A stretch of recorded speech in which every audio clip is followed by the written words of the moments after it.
The Russian Revolution. The year is 1914. World War I had begun, and Russia was at war with Germany. The working class and the peasants make up the Russian army. However, they are not well equipped or trained for the battles to come. The year is now 1917. Millions of Russians had been either killed or wounded.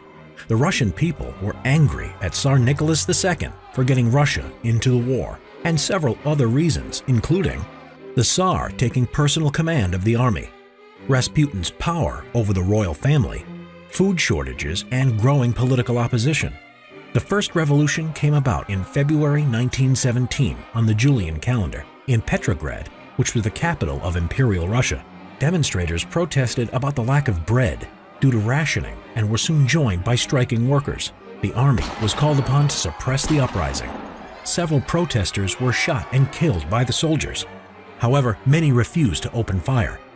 The army, too, it seemed, had mutinied against the Tsar. The Petrograd Soviet was the city council for workers and soldiers. Now, more and more workers and soldiers elected people to it in order to represent their demands. The Tsar abdicated, bringing an end to the Tsarist autocracy, and a new government took over. This government was run by two political parties, the Petrograd Soviet and the Provisional Government. The Bolshevik Revolution. The Provisional Government was also unpopular. It made the decision to remain in the war and failed to give land to the peasants. Vladimir Lenin and the Bolsheviks were a faction of the Marxist Russian Social Democratic Labor Party and eventually became the Communist Party of the Soviet Union.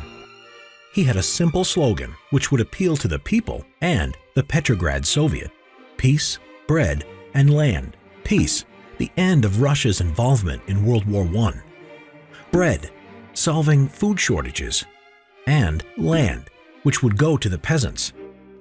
He also stated all power to the Soviets, meaning that he would seize power in the name of the Soviet. On November 6 and 7, 1917, or October 24 and 25 on the Julian calendar, the Bolsheviks, led by Lenin, launched a coup d'etat against the Provisional Government. They stormed the Winter Palace and arrested the Provisional Government, putting themselves in charge of Russia's government.